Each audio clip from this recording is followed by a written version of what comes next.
Yeah, we live. What's up?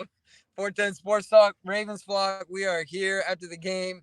Our gracious Uber driver is allowing us to do the show from the back of the car. We are pretty gridlocked when it comes to the traffic right now, but guess what?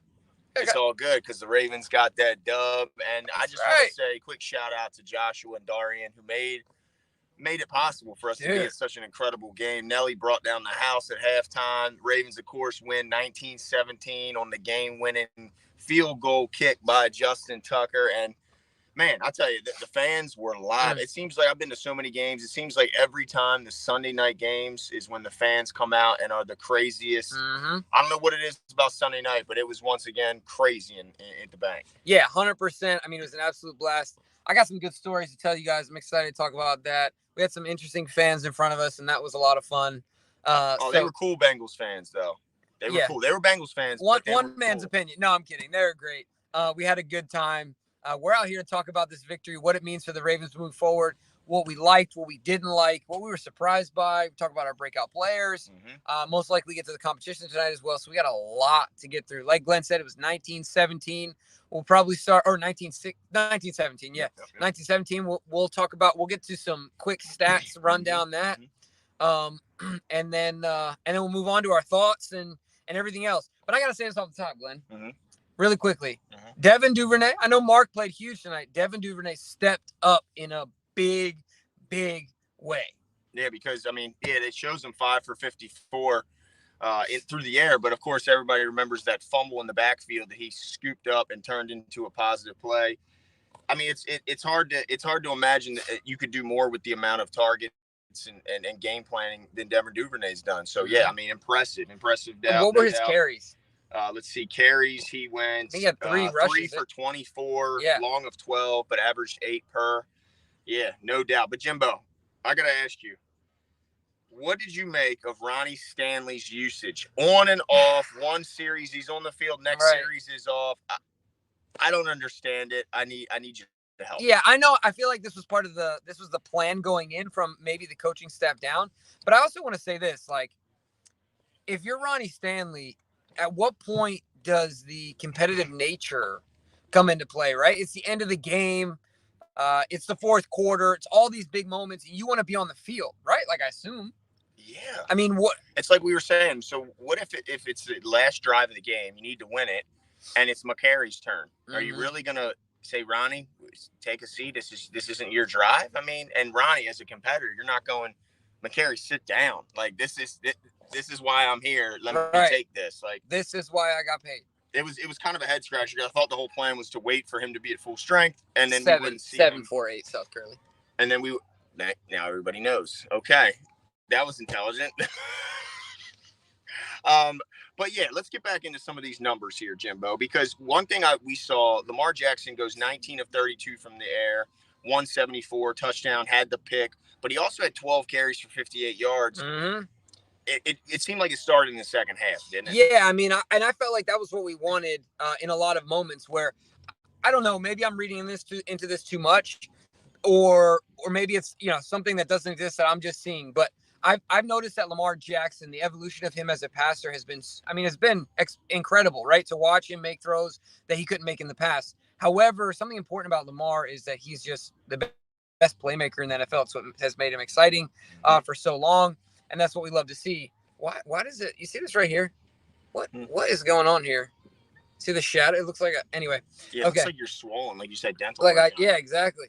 I didn't, ladies and gentlemen. But what I wanted to say was I was happy to see Lamar go to putting his foot in the ground and getting the yards on the ground, because that's a big part about what makes Lamar Jackson special as a football player, right? Like, as he's evolved as a passer, now he's got to figure out a way to keep his running attack, keep the defense honest and on their heels by using more of his ability to run the football. So I was happy to see him do it at the end of the game. He's like, all right, we're done getting cute.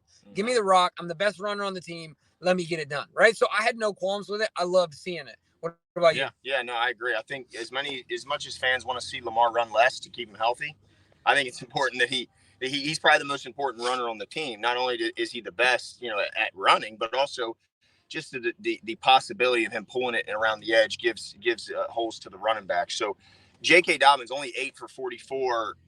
I would like to see more of J.K. I'm not so sure why.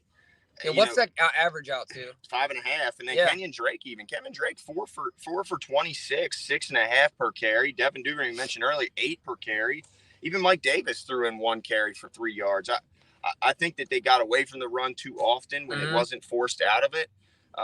They throw the ball 32 times, run it just 28, and some of those runs were even designed passes at that. So. Sean, we got to put Sean up there. Sean, I don't know how we weren't able to link up. I kept looking up. Jimmy will tell you. I was looking up because I know you were to our right and up. He was go gadget. I was and I couldn't find you. And I got a pretty good look. I got a pretty good idea what you look like from Facebook. But what did Sean have to say here? Yeah, Sean says, guys, so pumped. I had a blast. Sorry I didn't get to see you guys. We're sorry as well. But we had a blast as well. I tell you what. The folks at M&T Bank, the Ravens staff never let us down. They always do a great job. The wristbands were off the chain. So think about it. We got an incredible football game. We got a light show, and we got a concert. Yeah, we got Nelly. I mean, talk about value. Oh, and by the way, did I call it about Nelly? Dude, Glenn did. He definitely called it. So as soon as we heard it was Nelly on the show. Talked about, hey, Ray's got to be there. Ray's got to come out the hot in here. And then Nelly starts playing at halftime. No Ray. But then Nelly's got the jersey on. Glenn pointed out, look, he's got the Ray Lewis jersey on, and he hasn't played hot in here yet. All of a sudden, hot in, and look who the screen pans over to. Ray Lewis, ready to go, comes out the tunnel. And you know Ray was loving it just as much as everybody else. Dude, they gave him grass to throw up. Dude, what was the response like? The squirrel. Oh, it was insane. I mean, it might have been one of the most hyped moments of the game. It might have been the loudest pop of the crowd all game. Yeah, I mean, the guy still brings, he gets the crowd hype. I don't care how many years he's been retired. And did you see him coaching and giving the motivation up? And then a few third downs, he's up there and he's saying one play, getting them excited. I tell you what, it will never die with that man. Yeah, it was great to see. So you called it, dude. Yeah. I mean, I thought it was kind of a layup. Too easy to not make it happen. What's this? I can't see. Yeah, Williams out for a while with dislocated wrist. That hurts, man. I will say I thought Geno came up, made some big hits, but no doubt, big loss. Marcus Williams, ball hawk. He's really everything and more than they could have imagined when they picked him up. Is it too early to talk about the pressure that Kyle Hamilton is feeling?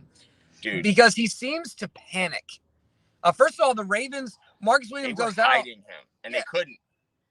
Yeah, Marcus Williams goes out, and they don't bring in their number 14. The number 14 overall pick, the number 1 pick, Geno Stone. So they trust Geno Stone more. Right. And then on top of that, the one play where he gets put in position to which should be a strength of his, playing against a big tight end who is not superior as far as fast, quicks, change of speed and things like that, which people talk about being, a weakness of his. He goes up against a guy in his strength, and then as soon as the ball gets thrown his way, he absolutely panicked. He was a basket case. I mean, do you disagree? Oh, it was embarrassing. And honestly, if he just finds the ball, it's an easy pick. Just turn around, dude. It was not a well-thrown ball. It's just they picked on him. They saw him on the field. They said, oh, you're going to man up against Hayden Hurst? We're going to throw it at you.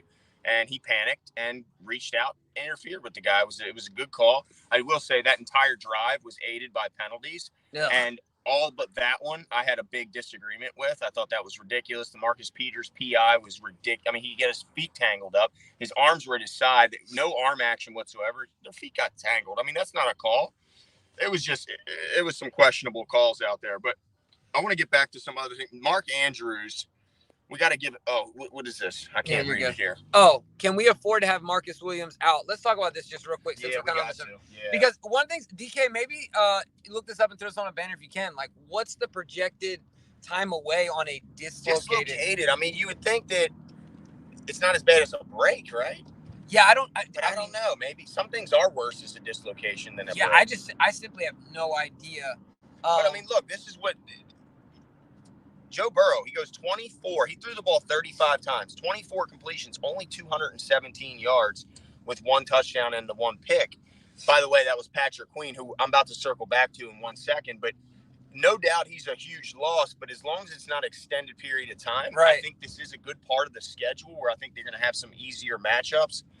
maybe they can scoot by, but man, I hope this isn't a 6-weeker. That's for sure. 100%. So yeah, if you find any information on that, DK, what the projected timeout is for him or for an injury such as that, I think would really help us as far as answering that question. But like Glenn said, it's a favorable time of year to kind of go through this, and maybe it's a blessing in disguise. Maybe I'm being overly optimistic. Maybe it gives Kyle Hamilton to baptism by fire, right? Like, I mean, that's just kind of what it is. Get it out, get the jitters out. Man. Yeah, and then you talk about he's a first-round pick. Well, let's talk about. Oh, here we go. DK's got something. John Harbaugh said Marcus Williams has dislocated wrist. He'll miss a significant amount of time, but they'll know more tomorrow. Well, if he says significant, that's not good.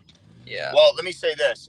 That first-round pick doesn't look too bright, but another one that didn't look too bright out there today, despite the fact that he made a massive interception, Patrick Queen continues to be the most frustrating player to watch on our defense. How many times did we see him making the most pathetic, lackluster tackle attempt this game? It was absolutely embarrassing.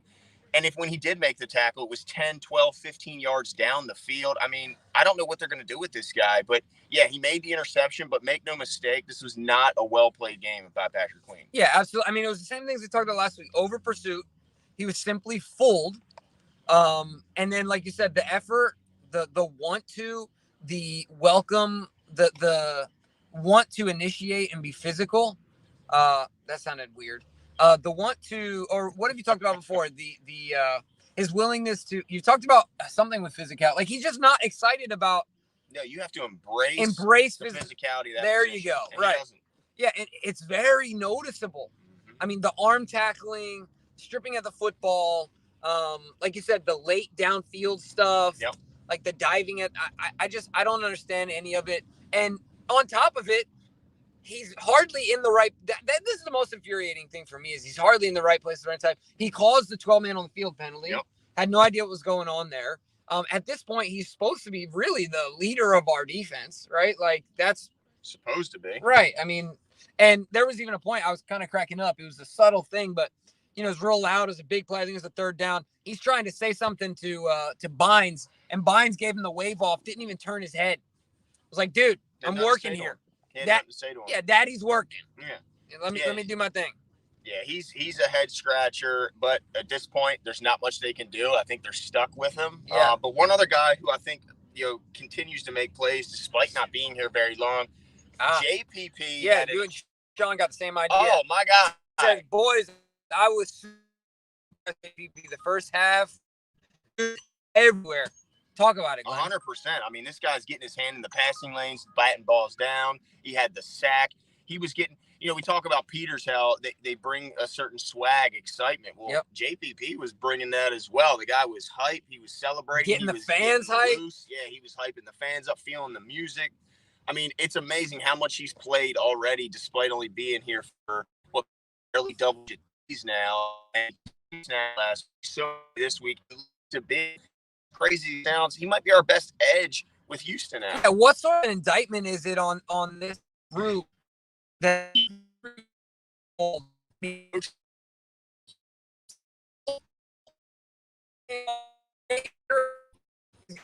belly sucking? It's really obvious, but just making plays. I mean, the two can get the balls. I think in total in this game, he had 4, at least 3 that I can remember. Oh yeah, and then the 2 consecutive ones. Really impressed with him. Really happy. That seems to be a great acquisition. But also an indictment on the rest of that room. I mean, Odafe had some moments, but I thought this was going to be a big game for Odafe because of how long Joe Burrow traditionally holds on to the football. Yeah. And obviously Odafe didn't get home. Well, it was clear this week and really the last 3 weeks, the Bengals are making an effort to get the ball out really quick. They kept getting the ball out to Jamar Chase and these guys in quick situations trying to see if the Ravens can tackle. And really, this wasn't a great tackling game by the Ravens, at least by most of them. But they did make big plays and big moments, and ultimately that's why they ended up winning the game. What's this next comment? Yeah, here? DK, what you got here? What's the next? Looks like there's one up. Oh no, DK. No, we just talked about this one. Oh, the JPP. Yeah, Oh no, my bad. Yeah. Kieran Martin, sorry. JPP, Tucker, and Mandrews. JPP, Tucker, and Mandrews better get game balls. Fair enough. I mean, if they don't, what's the point of a game ball? Yeah, let's talk a little bit about Mark Andrews. 8 for 89, has the touchdown on 10 targets. It was crazy on that touchdown. everyone seemingly knew it was going to Mark Andrews, and they were like, but don't they know that too? And and somehow he was wide open. His only defender was Air. And this is the other thing I'll say too. Like, I can, and maybe I'm overstating, but I want to say of those 8 receptions, obviously one goes for a touchdown. The 3, so half were either a touchdown or a third down conversion. Didn't it feel that way? Yeah. I mean, not just every play was big. Yeah, exactly. So that was, I mean, his impact was just so profound on this game. It was absolutely incredible, and it was awesome. And then he talked about Tucker, but let's see what let's see. Burkhead says. First reaction from the Bengals is it really apparent? Wait, first reaction from the Bengals is it really apparent? Oh no, it is. Is it okay? It's really apparent that they drafted players that match Lamar's speed, so he can't run to the perimeter and turn the corner. Lamar Jackson's career is 6-1 versus Bengals. Well, it's clear. I mean, that's not. I don't think anything should be. It's not shocking to hear that a team is building their team to beat another divisional opponent. That's what they do. Sure, but I gotta say this. Lamar Jackson is giving defenders more time to get to the perimeter. Lamar Jackson, I talked about this earlier. Holding the ball a little too much. Holding the ball much longer, and he's wanting to make a play down the field. And I get it as a quarterback, that's your instinct. But if Lamar Jackson wanted to put his foot down and beat you to the edge. How about that third down, Jimbo, where the middle of the field was so wide open? And he just waited. And then finally decides to break, and they trip him. It's a tick too long, and then what happens? He gets tripped up, and that goes from being a 20, 30-yard play potentially. Who knows who else he makes miss? To what? We get like a 3-4 yard. Yep. You know? Yeah, exactly. So I understand your point. It's not that I disagree with you, but I still have faith that if Lamar Jackson his foot in the dirt and decide to go north to south, going east to west, I think some of that like catching up doesn't happen as much. Dude, I didn't know there was a Shake Shack down there. Oh, we got everything. New? No, it's not new. For real? Yeah, Shake Shack's been here for a minute. Come on, man. I didn't know that. The Phillips is new. I'm joking. That Phillips been there for like a decade. Years. Yeah. What's this next one here? All right, DK, what we got next? Oh, once we get Tyus, Ajabo, my bad. Yeah, Joshua Hunter says once we get Tyus, Ajabo, and Houston back, defense will be legit. That's fair. Yeah, I agree, but look, they might be back, and Marcus Williams might not be out there, and that's a big loss. And I think Jimmy's right. It's quite embarrassing that they went to Geno and not to Kyle Hamilton. I was shocked personally. You? You'd think it'd be a no-brainer, right? I mean, before the season, everyone would have bet $1 million. People were talking about getting rid of Chuck. Well, Geno was definitely not expected to make this team, and now he's the first alternate behind Marcus Williams. I tell you what, and you know, Chuck, when he saw after that interview, of course, he talked about requesting a trade and things like that. Yep. He said, "Man, y'all need me, man." That's what he's thinking right now. Like, you better break out your checkbook because. Yep. But you know what? I got to say this because earlier Sean Pisker talked about Justin Tucker. Yeah. A crazy stat here. Apparently, Justin Tucker's game-winning field goal would have been good if the uprights were a half yard wide. That's how much he split the uprights. If they were a half yard wide, Jimbo, he still would have, a foot and a half. He would have made it from 48 yards out. That's insane. Do you think he's good at golf? He seems like the type of guy that. I think if he wanted to be good at golf, he'd be really good at golf. Same with Steph Curry. What's this one say here, Jimbo? Sorry. Let's see. Lamar has wide open lanes, needs to take them. Yes. And 100%. And I had many dislocated fingers and was a center. Play through the pain. More Duve like Debo. Can I just say? Yeah, I like more Duve like Debo. 100%. And this is something that I feel like I've said, Glenn said, we've said for a long time. Yeah, what's taking the Ravens so damn long? They just listen to us more. I know, right? Really, it's not that hard, guys. Just turn on the show. You've been saying Duvernay out of the backfield for forever. Forever. And not even just just get the ball in his hands any way, shape, or form because the dude's just a playmaker with the ball in his hands, right? 100%. So I agree with you there with the flock. Also, Lamar did have some wide open lanes. And we're hoping that it's funny. Now we're hoping that Lamar takes advantage of those, right? So, like, the narrative shifts. You can check the ball down, or you can make yourself the check down. And I'll take Lamar being the check down to himself. Right, but it will always be a back and forth, constant battle between that balance, right? Because the moment Lamar runs it too much, people are going to say, "Oh, he doesn't trust his arm. He can't make." So the narrative will flip back and forth. Screw listening to the outside noise, though. Right, do what you do. 100%, man. Win the 100%. See what the next Sean Pisker says my favorite play was the Peters blow up in the backfield. What a fun play to watch. And we were right there. So it was right in front of us. Yes, that's probably why it was Sean's favorite. It was right in front of where we were all sitting. But let me just say this. What a terrible play call. As much as we bag on bad play calls here in Baltimore, they run a double reverse in the red zone in a crucial situation, and Peters comes up after getting 2 horrible penalties called on him and blows up the guy in the backfield. And I'll tell you what, I was really nervous because I think he had helmet-to-helmet contact, and I would not have been shocked as all the argument he's been doing with the refs on that drive if they just gave him another one. Spite him, right? Luckily, they didn't. And, yeah, big play, no doubt about it, and not known for his tackling. So certainly a guy who in that moment can step up and really hypes up the rest of the team if he's the one making that big hit. That's right. Laura Roten says, our boys did it. They did it. Hey, let's talk about this real quick. Because honestly, we have to cut this one a little short. I have to come back to you guys on Tuesday, but we wanted to give you the instant reaction. But I want to talk about the decision making by John Harbaugh tonight. He went for it early. Yep. That was the first half still, right? Yeah. Wide open, by the way, Tylan Wallace. Back-to-back plays. Remember, he missed Duvernay, and he missed Tylan Wallace, who was just wide open. Yeah. So, and I can't be mad at the play call, like you said, he was wide. I mean, goodness. But then after that, in the other 4th and short. Kicked it. Yep.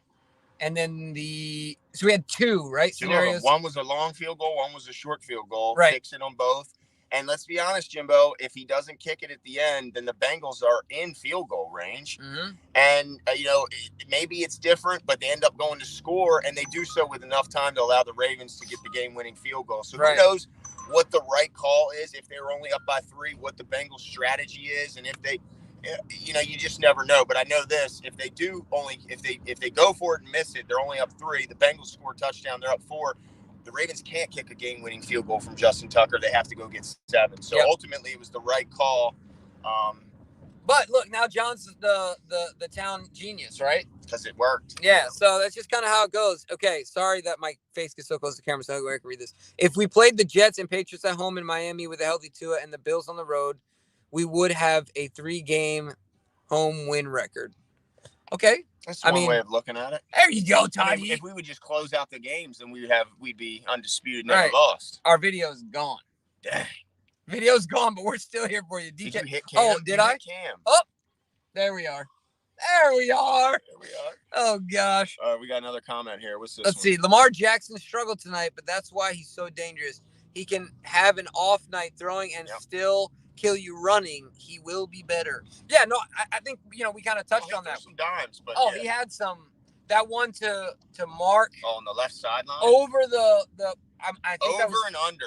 It was over a corner. I think that was under a safety. Oh, my gosh, dude. Beautiful. And it was outside the numbers where he's always made those throws on the inside of the field, the middle of the field. Man, to do outside the numbers, it was just beautiful. Also in a crucial moment. But he did have some happy feet. He did throw off his back feet too often. Wasn't trusting his protection. Yep. So there was some throws that he missed, like the back-to-back Duvernay. Then who was it on the right side? Oh, Tylan Wallace was wide open. But ultimately, he did Lamar Jackson things, and he made people miss. He turned a sack, the guaranteed sack on the last drive of the game, into only a modest 6-yard gain, but it would have been a sack to any other quarterback in the league. 100%. Let's see. Sean Pisker, I wanted to see what the play would have been when Andrews was under center. I was ready. Yeah, I think QB sneak. Yeah, I think we knew what it was going to be. But I liked how I really thought that they were going to go for it, because if any of you guys noticed, Mark Andrews was screaming at his teammates in that huddle, and I imagine he was saying something to the effect of, "There's no way we are not converting this." I love Mark Andrews, man. His passion. Or he was yelling, "Don't jump," because we're trying to get them to jump. Don't freaking jump. But it didn't seem like that. No, because they took the penalty anyway. Yeah. They took the delay of game, so I guess that wouldn't have mattered. But he was hyped. I think before the call came in, he's like. And then they were like, "Nah, just chill out." Exactly. But now that was an absolute blast. The atmosphere of the stadium was incredible. The weather was perfect football weather.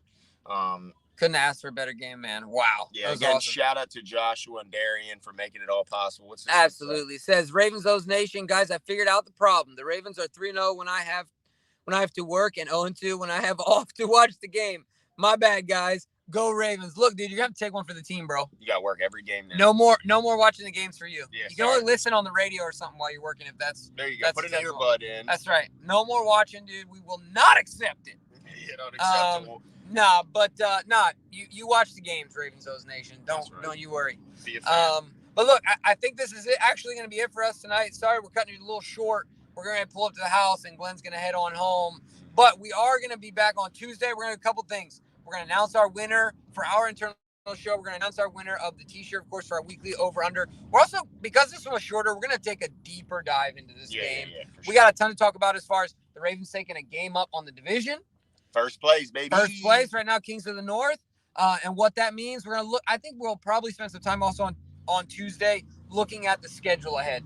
We can look at that, but also want to have like a season in review. I mean, 4 weeks. Now we're in our fifth game is down, so it's more than a quarter into the season. Let's review the first quarter. Yeah, 100%. So we're going to do all that on Tuesday night. Make sure to join us. Turn on your notifications. JL says, Glenn, can you give us a solo to take us home and end out the night? Oh, you got to sing, dude. Music note right here. What do I We sing? are the champions, dude. Sing it. We are the champions, my friends. Dum, dum, dum. We'll keep on fighting till the end. Look, my voice is a little hoarse here, ladies and gentlemen, okay? All right, and I think I'm going to make our Uber driver driving over the nearest bridge if I keep singing. So I'm going to cut it short there, but And I also want to say this. Yeah. On Tuesday, we got to talk about the chatter back and forth between the fans. It was a lot of fun. I'm down. Oh, we got to talk about the Cowboy. Oh, yeah. Got to talk about the Raven Wrangler, the Cowboy, the super fan. That was a lot of fun as well. Yes, sir. DK, any last super chats real quick? I want to make sure we get everyone in. I think you got them. Got them all? I think you got them. Yes, sir. All right, folks. We are out. Have a great night.